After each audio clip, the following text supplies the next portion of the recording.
जय हिंद दोस्तों, विसिकुलम चैनल में आप सभी को स्वागत है। बच्चों, आज मैं 15 अगस्त के दिन जो है संस्कृत में कुछ शब्दावली लेके आया हूँ, जो इसमें बहुत सारे संस्कृत में हम शब्दार्थ देखेंगे, जो कि हमें अभी बहुत सारा काम आएगा अभी जो है संस्कृत पढ़ने में।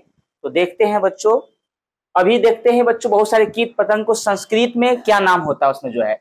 जैसे हम लोग देखते हैं अभी चित्र पतंग, जिसको हम लोग तितली बोलते हैं, पतंग, पुत्तिका, शलवा, देखिए त्रिंजलायुका, सतपदी जिसको गोजर कहते हैं, जो है आपका ये है लूता जिसको मकड़ी कहते हैं, पिपीलिका जिसको हम लोग जो है पिपरी या चींटी भी कहते हैं, वृश्चिका यानी कि जो हमारा जो होता है वो बिच्छू कहते हैं, तैलपा जिसको हम लोग जो है कॉकरोच भी कहते हैं अंग्रेजी में जो नहीं है, और मशका, मशका मतलब होता है मच्छर, गक्षिका मक्खी होता है, मधुमक्षिका जो मधुमक्खी होता है, भ्रामरा जो भीर्ण जैसा होता है, जो कि बहुत कीट पतंग होते हैं जो है, मत पुनः जो हम देखते हैं खटमल होता है। तो ये सब जो है ये कीट है जो संस्कृत में इसका जो नाम होता है। फिर हम लोग आगे देखते हैं। आगे बच्चों, वृक्षानम नामानि, वृक्षों के नाम।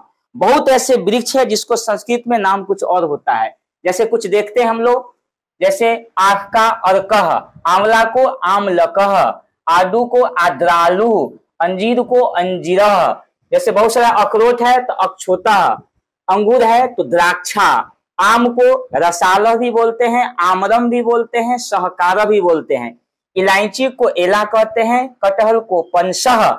जो विसर्ग देख रहे हैं वहां पे हमको ह करके पढ़ना है, जहां जहां विसर्ग देख रहे हैं, और म में हलन देख रहे हैं, जैसे यहाँ पे देख लीजिए, यहाँ पे है तो खजूरम, उदुम्बरम, और यहाँ पे विसर्ग देख रहे हैं, इसको चीर है तो पढ़ेंगे भद्रदारू, चंदन है तो चंदनम, चाय है तो चायम, जामुन है तो जम्बू, ढाक है तो प्लास, तार है तो ताल वृक्ष, तुलसी है तो तुलसिका, धतूरा है तो धतूरा।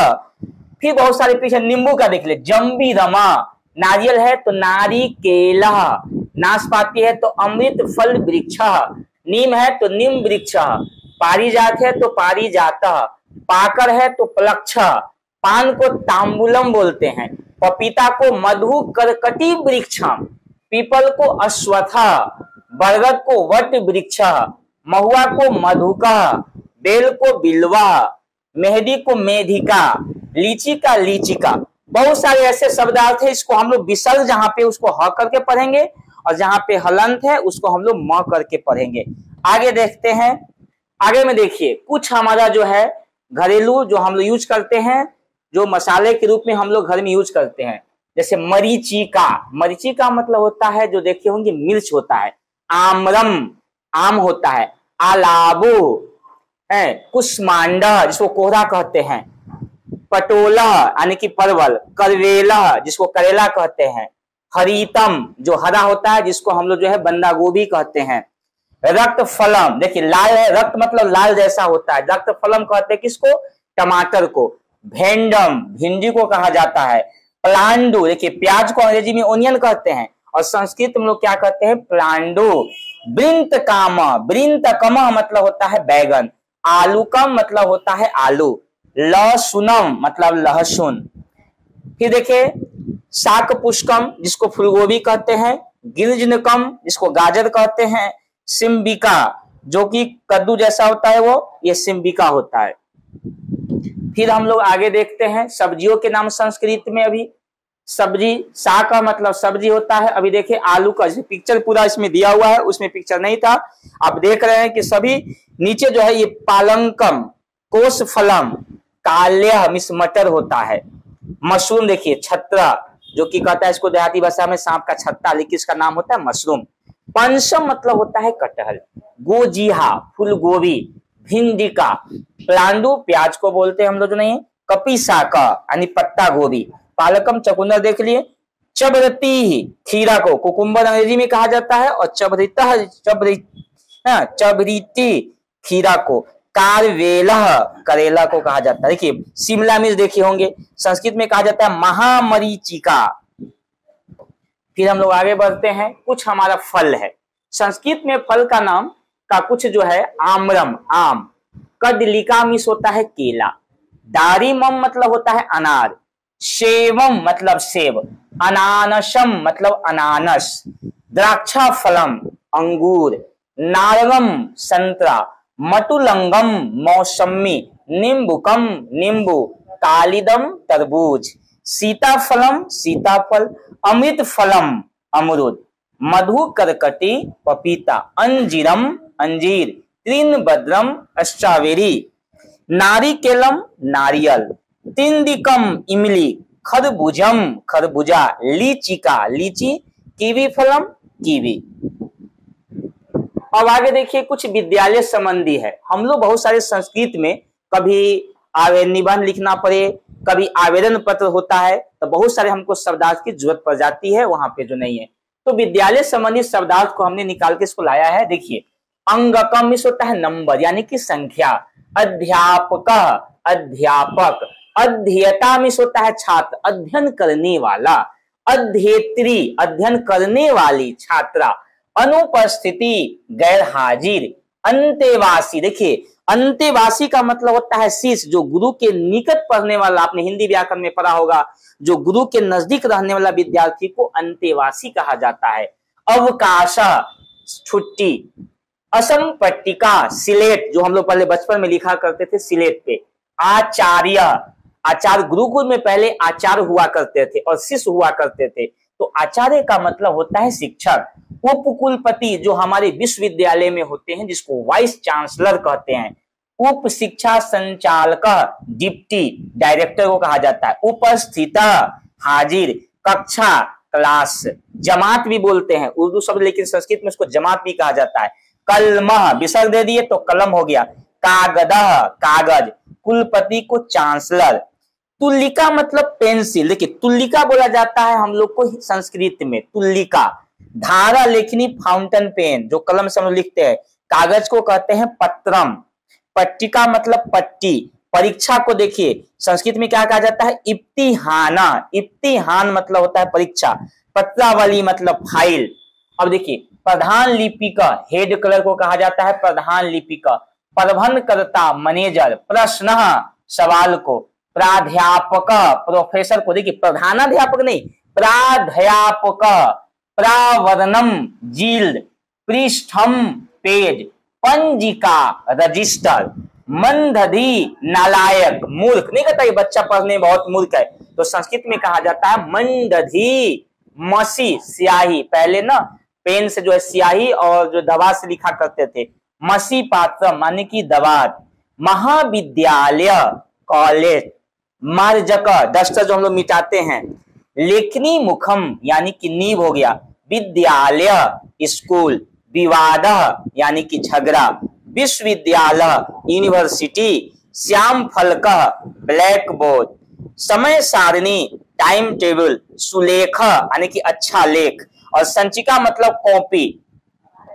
आगे देखते हैं फिर संस्कृत में जंगली जानवर के नाम, देखिए पिक्चर के माध्यम से आपको यहाँ पे मैंने दिखाया है, शेर जिसको सिंह सिंह सिंह, मरकटह बंदर, व्याघ्र घनी विसर्ग को ना ह में पढ़ना है, व्याघ्र यानी कि बाघ हो गया, गज देखिए गज, गज के बारे में बताऊं संस्कृत में गज का 100 पर्यायवाची शब्द है, सिर्फ गज को बोलने का संस्कृत में 100 तरीका है। गोरखरा यानी कि जेबरा होता है, जलाश्व यानी कि दरियाई घोड़ा, भल्लुक यानी कि भालू, चित्रोष्ट देखिए जिराफ, उष्ट तरक्षु चीता जो सबसे तेज दौड़ने वाला जानवर माना जाता है, कौन सा ये चीता, कंगारू कंगारू, लोमशह लोमड़ी बहुत चालाक जानवर होती है, नकुला देखिए नेवला, वन मनुष्य यानी चिंपांजी, विकट श्रृंग बारहसिंगा, तरक्षु तेंदुआ, माजारा जंगली बिल्ली होती है, मृग हिरन, गवया नीलगाय, चित्रासभ चित्तीदार घोड़ा, गंडक गेंडा। आगे देखते हैं बच्चों संस्कृत में 100 तक गिनती, जो कि बहुत सारे एग्जाम में आपको जो है कुछ ना कुछ ऑब्जेक्टिव में पूछ दिया जाता है गिनती, आप देखे होंगे 1 से लेके 100 तक है। मैं कुछ आपको पढ़ के बता देता हूं, 1 2 3 4 5 6 7 8 9 10 11 12 13 चतुर्दश, पंचदश, षोडश, सप्तदश, अष्टादश, नवदश, विंशतिः, एकाविंशतिः, द्वाविंशतिः, त्रयोविंशतिः, चतुर्विंशतिः, पंचविंशतिः, षड्विंशतिः, ऐसे करके हम लोग 30 तक जा सकते हैं। फिर 1 2 शुरू होता है, फिर देखिए लास्ट में चत्वारिशतः यानी कि 40, फिर 1 से शुरू होगा, फिर 9 तक हम लोग जाएंगे। 49 50, 1 50 यानी कि 51, 2 50, देखिए 2 से 3 4 चतुर 5 6 7 8 है, 59 यानी 59, षष्ठी यानी कि 60। यहाँ पे ख का उच्चारण नहीं होगा, जो लोग बोलते हैं कि षष्ठी है, षष्ठी नहीं होता है, षष्ठी खष्ठी नहीं होता है।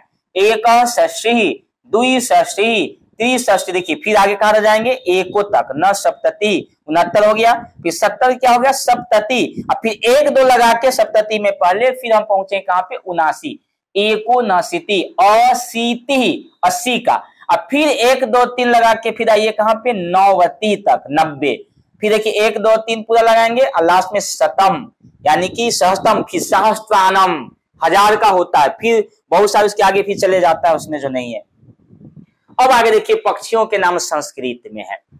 मयूरः, मोर जो हमारे भारत के राष्ट्रीय पक्षी है, इसके बारे में जानते होंगे। शयानः, गरुड़। शुकः, तोता। चटकः, गोराया। पुष्ट पक्षी, शुतुरमुर्ग, सबसे बड़ा धरती का पक्षी माना जाता है, मतलब कि चलने वाला में ये शुतुरमुर्ग है, जिसका अंडे का वजन 2 केजी का लगभग होता है। उल्लू का, उल्लू जो रात में जो है ये मनुष्य रात में विचरण करता है। कलापी, बुलबुल, सबसे मधुर गाने वाली जो पक्षी होती है ये बुलबुल ही होती है। वर्तिका, देखिए बत्तख। काकः, कौवा। कपोतः, कबूतर, एक कबूतर ऐसा पक्षी इसका खून जो है बहुत गर्म होता है, जो बीपीएससी क्वेश्चन में पूछा गया था कबूतर के बारे में जो नहीं है। हंसः, हंस। कुक्कुटी, मुर्गी। सरिका, मैना, मैना जो आप देखते होंगे अपने गांव मोहल्ला में, जो कि मैना इसको बोला जाता है शुद्ध भाषा में, इसको चिड़िया बोलते हैं लेकिन शुद्ध भाषा में मैना, लेकिन संस्कृत में सरिका कहा जाता है। जतुका, चमगादड़, जो एक स्तनपायी ये पक्षी है। सारसः यानी कि सारस। पुत्र प्रिय, हुदहुद, देखे होंगे आप ऐसा पक्षी कभी। राजहंसः, राजहंस। वर्तकः, बटेर। मिनरंगः, राम चिड़ैया। कोकिला, कोयल। अब हम देखते हैं बच्चों की शरीर अंगानी, शरीर के अंग का नाम जो है हम बच्चों को पढ़ाते हैं कि बॉडी पार्ट अंग्रेजी में बोलते हैं, लेकिन शरीर अंगानी यानी शरीर का अंग, देखिए यहाँ पे सब पीछे के माध्यम दिया हुआ है। अंगुष्ठा, थंब, अंग्रेजी में दे दी, आपको समझने में दिक्कत ना हो, इसको बोलते हैं अंगुष्ठा। करह, करह मतलब होता है हाथ, आप देखिए कभी कभी आएगा कि करह कर, तो करह का मतलब होता है हाथ। केशः यानी कि केश। कफोनी, देखिए कहुनी। वक्ष यानी कि हमारा छाती। अंगुलय, अंगुलयः यानी कि अंगुली। उरु, जांग, जिसको बोलते हैं पादंगुष्ठः यानी कि पैर का अंगूठा को बोलते हैं पाद। पाद मतलब पैर होता है। अब यहाँ देखिए पाद तलम, जो एड़ी तलवा जिसको बोलते हैं हम लोग, अंग्रेजी में सोल कहा जाता है। पानिने, हील, जिसको एड़ी कहते हैं। फूटा, चरना, ये चरण है। पोटिका यानी कि मेरा पीछे पैर का जो ऊपरी हिस्सा, इसको पोटिका। घूटिका, जो घुटना होता है, इसको यहाँ तक बोलते हैं नीचे का। पादा मतलब पैर, देखिए जानू, नी मतलब घुटना। उदरम, उदरम का मतलब होता है पेट। मणिबंध, यहाँ का जो कला इसको बोलते हैं, इसको मणिबंध बोलते हैं।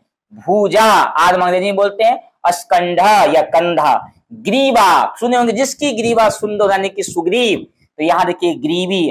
मुखम यानी कि मुख, और यहाँ पे देखिए आंख को नयनम भी बोल, नयनम। ललाटम यानी कि ललाट। तो आज संस्कृत में बच्चों हमने शब्दार्थ को देखें, आप इसमें कमेंट करके देखेंगे, जहां पे आपको त्रुटि लगे, यहाँ सुधारने की जरूरत होगा, वहां पे आप कमेंट करके देखेंगे। और इस वीडियो को जो जितना ज्यादा लिख बच्चों देखें और कॉपी में नोट करें। तो आज के वीडियो हम यहीं पे कहना चाहता हूं लास्ट एक शायरी से, कि जो सफर की सूरत करते हैं वो मंजिल को पार करते हैं। एक बार हौसला रखिए चलने को, क्योंकि अच्छे लोगों के रास्ते भी इंतजार करते हैं। जय हिंद दोस्तों।